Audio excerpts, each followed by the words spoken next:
Welcome to the success education hub. The success education hub में आपका स्वागत है। आज हम लोग बिहार बोर्ड BSEB इंटर का फर्स्ट चैप्टर का इम्पोर्टेंट ऑब्जेक्टिव लेकर के आए हैं, विद्युत क्षेत्र तथा विद्युत आवेश। यह जो वीडियो हम बना रहे हैं यह आपका BPSC का जो एग्ज़ाम होगा TRE वाला, TRE PGT एग्ज़ाम जो होगा उसमें आपको बेनिफिट करेगा, यानी कि 2.0 का जो BPSC 2.0 जो होने वाला है उसमें बेनिफिट करेगा। साथ ही साथ मैं बता दूं कि जो इंटर के स्टूडेंट है,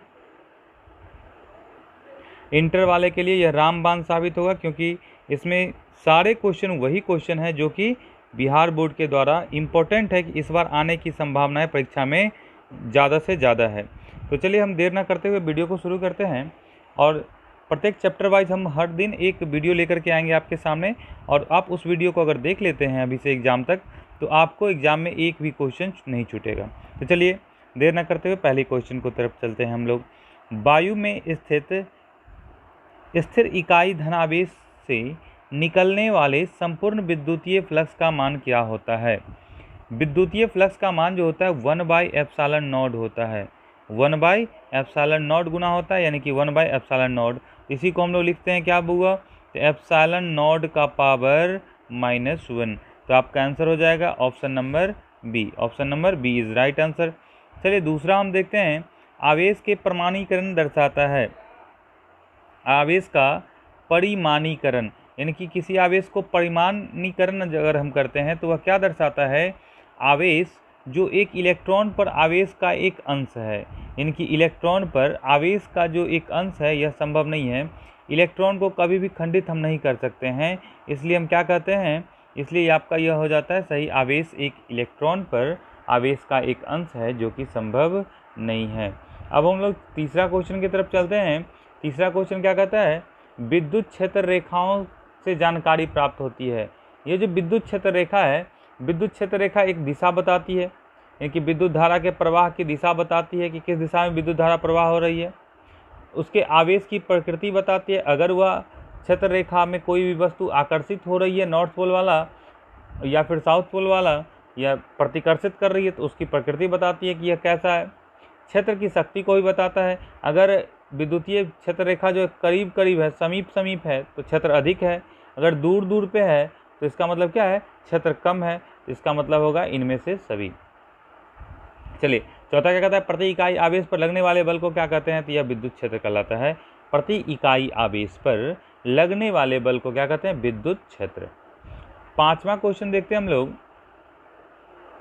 दो विद्युत आवेशों के बीच लगने वाले बल को नियंत्रित करने वाला नियम क्या कहलाता है? यह कहलाता है कूलॉम का नियम।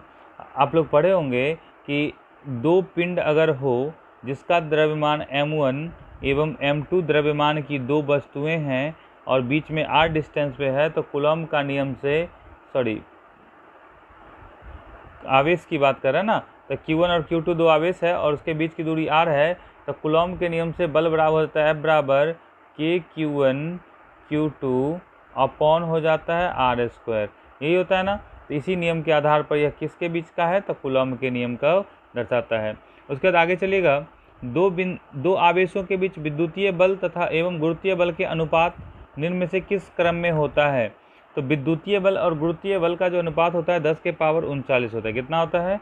10 के पावर 39 के अनुपात में होता है। अगला देखिए 7 नंबर क्वेश्चन। बिंदु आवेश के कारण r दूरी पर विद्युत विभव का मान क्या होता है? तो r के समानुपाती होता है। किसके समानुपाती होता है? r के समानुपाती होता है। अगला, हवा में एप्सिलॉन r का मान क्या होता है? तो 1 होता है। यह बहुत ही इंपॉर्टेंट क्वेश्चन है कि हवा में एप्सिलॉन r का मान क्या होता है? तो 1 होता है। उसके बाद अगला क्वेश्चन चलते हैं हम 9 नंबर क्वेश्चन। क्या कहता है? विद्युत क्षेत्र में एक आवेशित कण पर लगने वाला बल का मान क्या होता है? तो QE होता है। एक आवेशित कण पर लगने वाला बल का मान जो होता है QE होता है। Q हो गया आवेश और E हो गया विद्युतीय क्षेत्र, तो यानी कि क्या हो जाता है वो? QE, Q into E। अगला चलते हैं हम लोग। विद्युत फ्लक्स का मात्रक क्या होता है? तो वोल्ट मीटर होता है। विद्युत फ्लक्स का मात्रक क्या होता है? Volt meter. संबंध Q बराबर NE में n का मान संभव नहीं है। कौन? n का मान जो लेते हैं हम हमेशा क्या लेते हैं? नेचुरल नंबर लेते हैं, प्राकृत संख्या। प्राकृत संख्या लेते हैं, और 4, 8, 100 ये सब प्राकृत संख्या है, लेकिन 4.2 क्या है, प्राकृत संख्या नहीं है, इसलिए 4.2 हो जाएगा इसका राइट आंसर। चलते हैं हम लोग अगला क्वेश्चन की तरफ। आवेश का पृष्ठ घनत्व तो बराबर होता है, यह कुल आवेश बटा कुल क्षेत्रफल के बराबर होता है। आवेश का पृष्ठ घनत्व जो होता है, कोई भी आवेश का पृष्ठीय घनत्व कुल आवेश बटा कुल क्षेत्रफल के बराबर होता है। अगला चलेगा, किसी माध्यम की आपेक्षिक प्रावैधुता एप्सिलॉन आर है। माध्यम की जो एप्सिलॉन प्रावैधुता होती है वो क्या होती है, epsilon upon epsilon not. Epsilon not मतलब होता है निर्वात की प्रावैधुता, और उस माध्यम की प्रावैधुता के अनुपात को ही हम क्या कहते हैं, आपेक्षिक प्रावैधुता कहते हैं। अगला देखिएगा, पानी का प्रावैधुत स्थिरांक कितना होता है, तो यह 80 होता है। पानी का प्रावैधुत स्थिरांक कितना होता है, 80। ये सब हूबहू क्वेश्चन आपको देखने को एग्जाम में मिल जाएगा। आप प्रीवियस ईयर क्वेश्चन उठाइएगा तो उसमें भी बहुत सारे क्वेश्चन इससे देखने को मिलेंगे। देखिए ये क्वेश्चन इस वर्ष के लिए बिहार बोर्ड के लिए यह इम्पोर्टेंट हो जाता है, और जो भी बीपीएससी वाले होंगे उनके लिए तो सारा क्वेश्चन इंपॉर्टेंट है। हूबहू डाटा के साथ इस बार बीपीएससी एस्टेट में क्वेश्चन पूछे हुए था, तो मैं आपको दिखा दूंगा कि इसी से क्वेश्चन पीजीटी में क्वेश्चन ढेर सारा पूछे हुए हैं। तो 1/4 पाई एप्सिलॉन नॉट का मान क्या होता है, तो 1/4 पाई एप्सिलॉन नॉट का मान होता है 9 × 10⁻9 न्यूटन मीटर स्क्वायर पर कूलम्ब स्क्वायर। चलिए अगला क्वेश्चन देखेंगे, निम्नलिखित में से कौन संबंध सही है, तो E बराबर F/Q बल बटा आवेश, विद्युतीय क्षेत्र बराबर बल बटा आवेश होता है।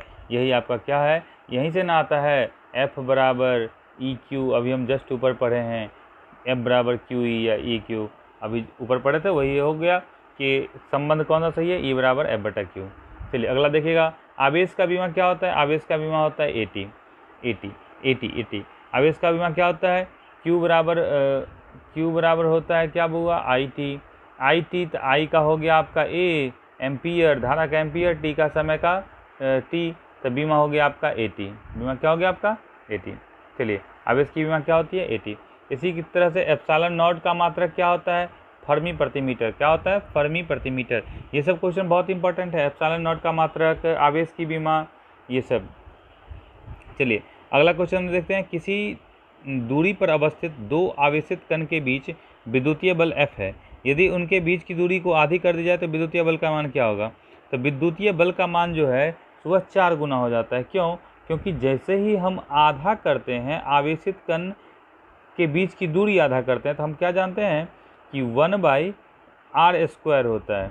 ठीक है, अगर हम इस दूरी को आधा करें तो 1/r/2 का होल स्क्वायर कर देंगे। इसका मतलब क्या हो गया आपको कि 2 का स्क्वायर 4, 4 ऊपर चला गया, 4/r² हो गया। तब देखिए तो इसके 4 गुना के बराबर हो गया कि नहीं हो गया, अर्थात क्या हो जाता है आपका 4 गुने F हो जाता है, पहले के बल के 4 गुना हो जाता है।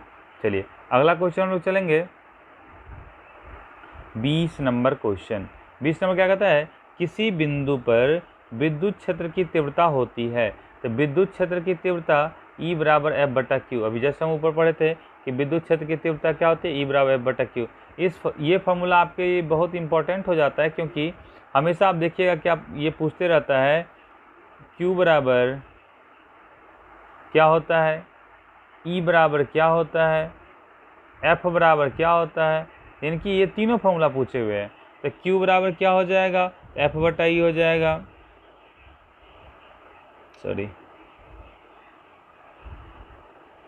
F/E हो जाएगा।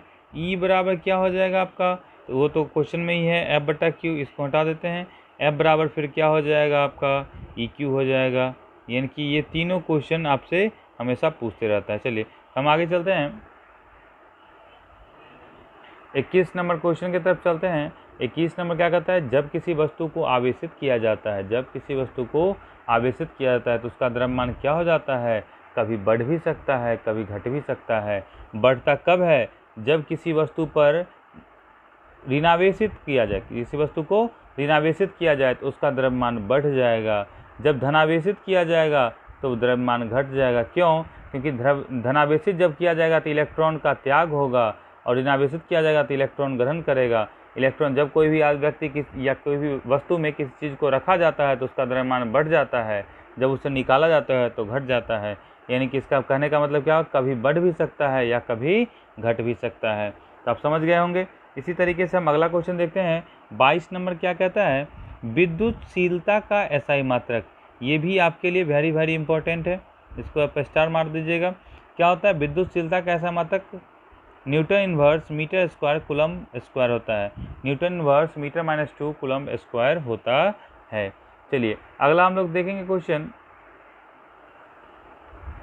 अगला क्वेश्चन क्या कहता है? आवेश का पृष्ठ घनत्व होता है, आवेश का पृष्ठ घनत्व सिग्मा बराबर क्यू बट्टा ए, सिग्मा बराबर क्यू बट्टा ए। इसी तरीके से आयतन पृष्ठ घनत्व जो भी होता है आप देख लीजिएगा। तो सिग्मा, यहाँ देखिए आवेश का पृष्ठ घनत्व क्या होता है? सिग्मा बराबर क्यू बट्टा ए। ठीक है, चलिए अगला हम लोग देखेंगे 24 नंबर क्वेश्चन क्या कहता है? विद्युत क्षेत्र ई से लंबवत रखे विद्युत द्विध्रुव आघूर्ण पी है। इस स्थिति में विद्युत द्विध्रुव की स्थितिज ऊर्जा शून्य मान लेने पर ई और पी वेक्टर के बीच कोण थीटा है। इस स्थिति में द्विध्रुव की स्थितिज ऊर्जा क्या होगी? तो जब भी स्थितिज ऊर्जा की बात करेंगे हम तो माइनस पी होता है। क्या होता है? Minus P E, P dot E, P dot E, cross नहीं, माइनस पी डॉट ई होता है। चलिए 25 नंबर क्वेश्चन, और ये आखिरी प्रश्न है इस वीडियो का और इस चैप्टर का आखिरी प्रश्न है, क्योंकि यह जितने भी क्वेश्चन थे सब के सब इम्पोर्टेंट क्वेश्चन हैं। तो अब देखिए कूलम्ब बल है। कूलम्ब बल क्या है? एक केंद्रीय बल भी है और विद्युत बल भी है। क्यों? क्योंकि कूलम्ब बल जो लगता है किसी दो वस्तुओं के बीच, उसके केंद्र के तरफ लगता है। किधर लगता है? केंद्र के तरफ, इसलिए केंद्रीय बल है। और इसके बीच जो है सो विद्युत, क्योंकि यह आवेश रहता है इसलिए यह आवेश आकर्षण या प्रतिकर्षण का भी अनुभव करता है, इसलिए यह विद्युतीय बल भी है। इसका मतलब क्या हो गया? आपका ए और बी दोनों सही है। इस तरीके से आपने अभी कुल टोटल 25 क्वेश्चन को देखा, और इस 25 क्वेश्चन के सेट में हम अनुमान लगाते हैं कि आप लोग कम से कम 15 क्वेश्चन सही किए होंगे। 15 क्वेश्चन का आंसर आप लोग को पता होगा। और मैं बता दूं कि बिहार बोर्ड के लिए जितने भी एस्पिरेंट हैं वो कम से कम इस वीडियो को तो 2 बार 3 बार देख ही लें, ताकि आपको सारा क्वेश्चन याद हो जाएगा। और इसी से हमेशा एग्जाम में आपको देखने को मिलेगा, मैं जितना ऑब्जेक्टिव दे दूंगा उससे बाहर आपको एक भी ऑब्जेक्टिव देखने को नहीं मिलेगा। आप इतना करके जाइए, आपके लिए बहुत बहुत अच्छा रहेगा, बहुत ही अच्छा रहेगा। चलिए इसी के साथ आज रखते हैं इतना ही। बहुत बहुत धन्यवाद।